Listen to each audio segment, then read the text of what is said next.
The Miami Heat are on absolute fire right now as they are in the midst of a 4-game win streak. So, as always, it feels great to be a Miami Heat fan if you discount the fact that our star player potentially wants to be traded. But that's kind of irrelevant at this point, right? Because we know Jimmy Butler likes Miami. We know he likes his teammates. We see him joking around with Nikola Jovic in the post-game presser, and he's having fun with Tyler Hero. And he's said many times how much respect he has for Erik Spoelstra and that he loves playing for him. And outside of all that, we would know if Jimmy Butler wasn't presently happy because we've seen it before. He is not afraid to make things messy.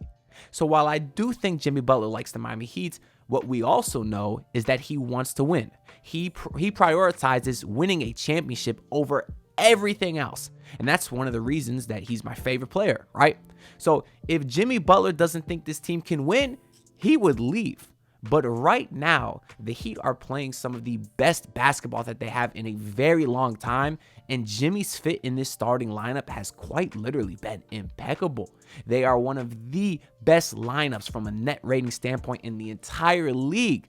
So kind of what I want to talk about in today's video is I want to get into those numbers. I want to talk about why they are so great, why this lineup is clicking so well, and then I want to talk about if it's sustainable. So first, let's get into that net rating. If y'all have been on Twitter or watched any Heat games in the last couple weeks, you probably heard the statistics that the Miami Heat starting lineup of Tyler Hero, Duncan Robinson, Jimmy Butler, Haywood Highsmith, and Bam Adebayo has the highest net rating in the entire NBA. So what I wanted to do for myself is look up the numbers for myself because nowadays too many people read headlines and don't actually do the research themselves. So I went on NBA.com and looked it up myself.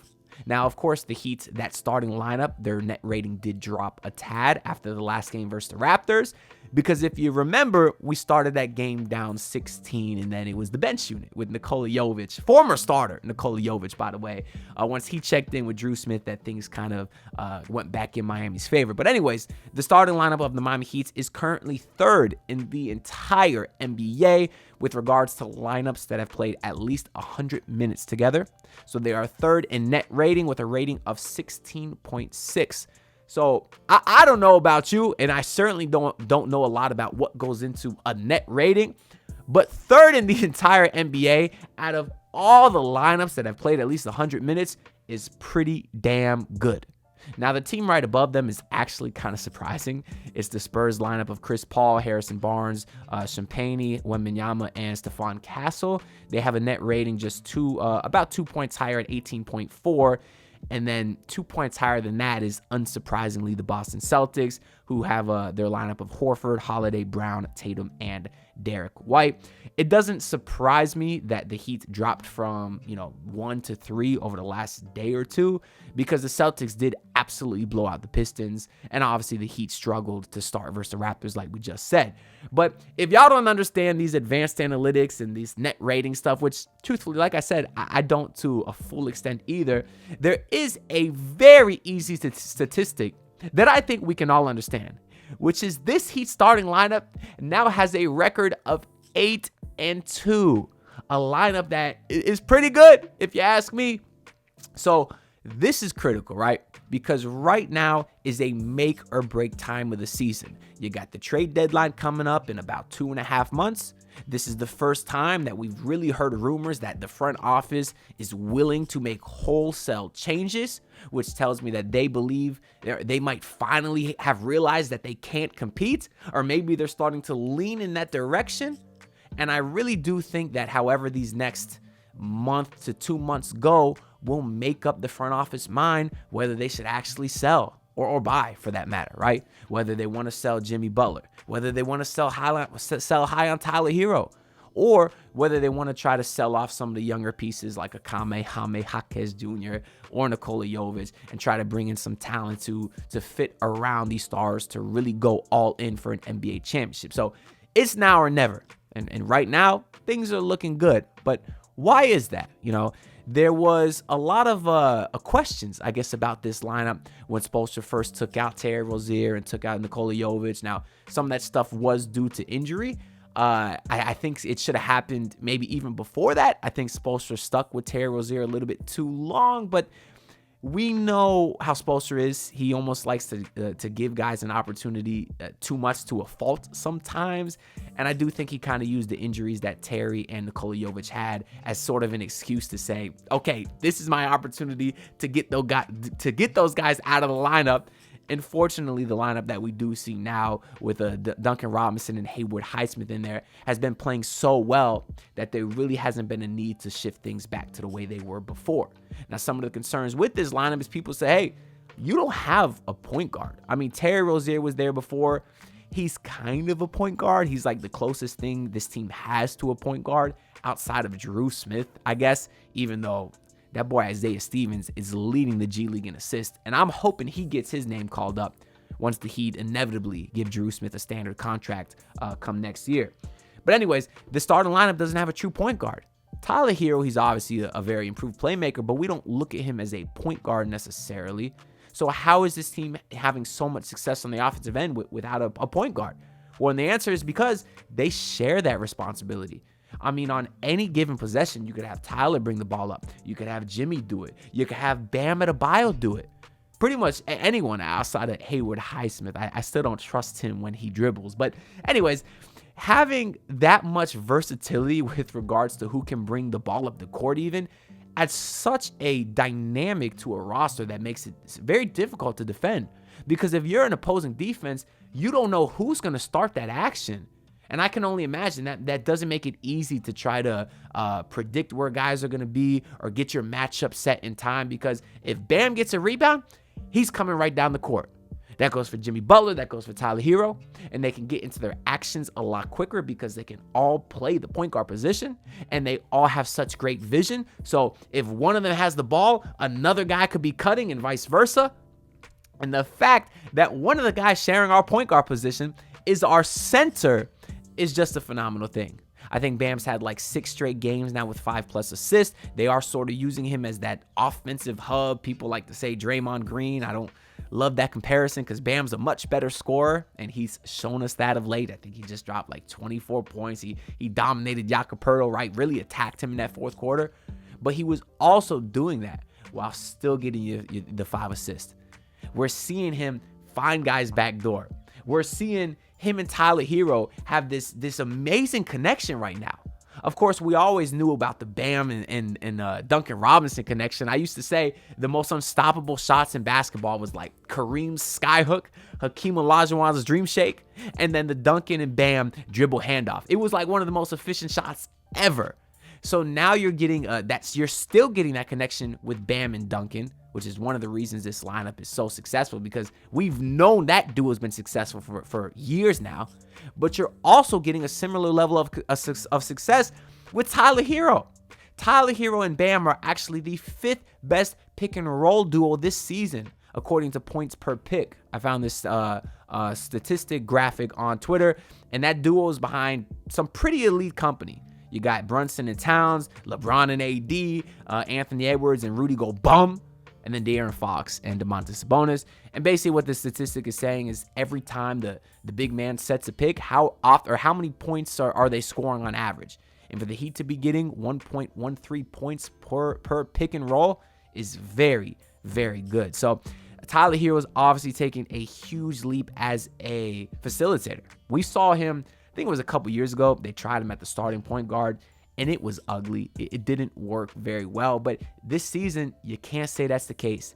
He's finding guys off half-court outlet passes, learning from Kevin Love. He's finding guys in the half-court sets. His facilitation. What's the word? His facilitating. It's been awesome. I even remember it was against the Suns, right? It was late in the game. Suns were trying to make a run, so they trapped double team, or they trapped Devin. They trapped Tyler Hero at the half court. They really go hard and double team him, and immediately Tyler Hero doesn't panic, and he whips like a pass like 30 feet to Drew Smith, who's cutting and gets a layup to really put the dagger in the Suns. That kind of play right there just shows incredible poise and confidence and vision, just the whole package. And the fact that you're getting this great vision, the facilitating, to say the word properly this time, the fact that you're getting that from Tyler Hero on top of this huge scoring leap, it's really made him obviously an all-star level player, but has made every lineup he's in just kind of unguardable because he has a counter for every single counter. Obviously, Tyler Hero's shooting is off to another level, but he's also getting to the rim now. He's getting to the free throw line. And defensively, he hasn't been a turnstile either. I don't notice him getting hunted every single possession like we did see just last year. The whole starting lineup has defensive versatility. Obviously, you got Duncan, who's not getting picked on, or Tyler, who's not getting picked on. Duncan is improved. A couple years ago, he was a guy that was getting 3 fouls in the first 2 minutes of the game. You're still getting that sometimes, but just not as often. So I don't want to act like, him or Tyler are great defenders, but I feel like they're at least comparable defenders now. But you also got Jimmy Butler, who's one of the best defenders in the league, plays the passing lanes like no other. Haywood Highsmith, the locksmith, Hakeem Highsmith, is clamping up your favorite player's favorite player every night of the week. And then, of course, Bam Adebayo is the best defender in the NBA, which has been the case for several seasons now. You also have, aside from the versatility on defense, you also got the versatility from the scoring side. You obviously need some spacers when you have a guy like Jimmy and Bam out there. That's been one of the problems these last few years when it comes to team building, is you were really looking for guys that could stretch the floor for them. And obviously Tyler Hero this season has been absolutely insane. I think he's third in the league in attempts made this season. He's shooting 43% on 10 attempts, which is ridiculous. That's insanely good. You got Haywood Highsmith at the 4 spot, taking 3 threes a game, so keeping the defense honest. And he's shooting it at a 42% clip. That's incredible. He's truly stretching the floor the way you want your power forward to when you got a guy like Bam Adebayo. And obviously, Bam this season's taking 3 threes a game too. I don't want to say the defense is necessarily respecting him yet. I don't feel like Bam has a lot of gravity out there. But if he continues taking 3 threes a game and shooting them at 33%, the defense will come out to guard him. Obviously, Jimmy Butler is not necessarily a floor spacer, but he's at 36% this year on like 1.5 attempts. So he'll hit him when it matters. And then, of course, you always will have Duncan Robinson, who I didn't even mention yet with regards to shooting. And he's literally the best shooter in the Miami Heat's entire franchise history. He's shooting like 38% this year on like 6 to 7 attempts, which is fine. It's not Duncan of a few years ago, but 38% on that volume is really, really good. And then aside from the shooting, you got guys that can get to the rim.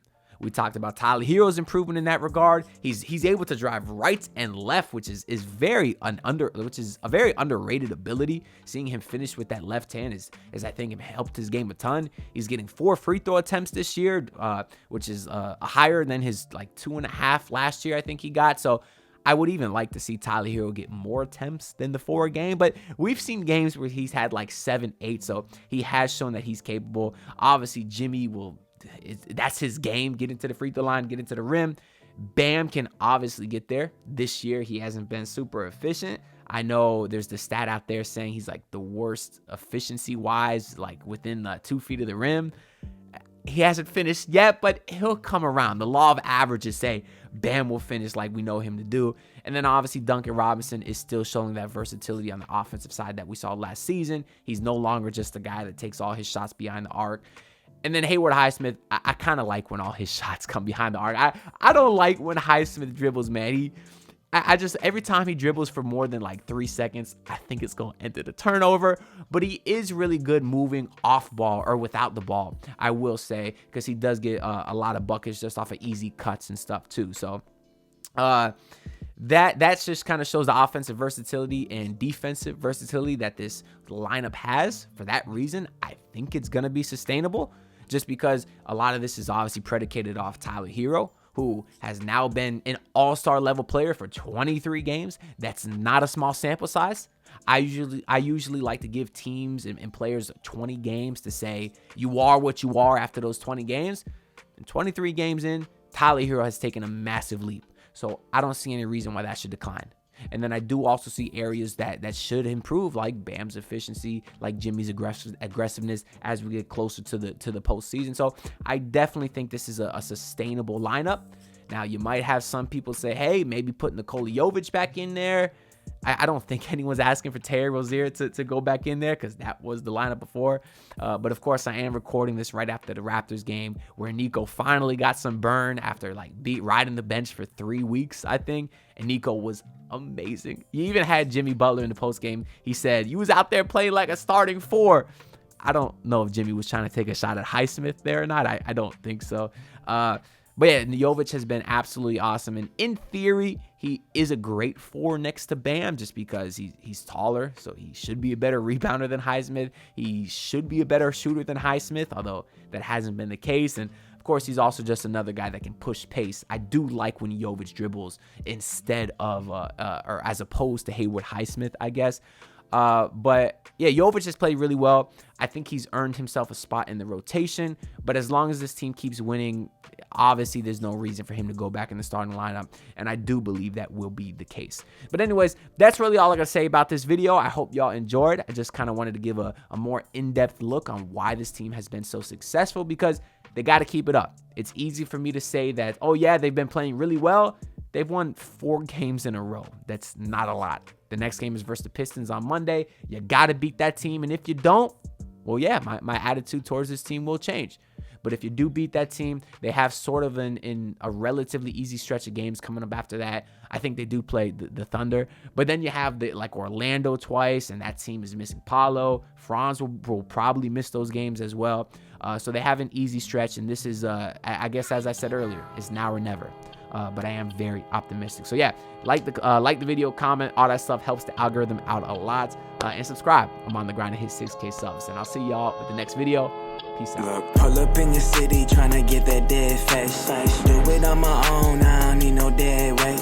Had to kill him off, yeah, I need a head space. You know this homegrown bitch don't offend me.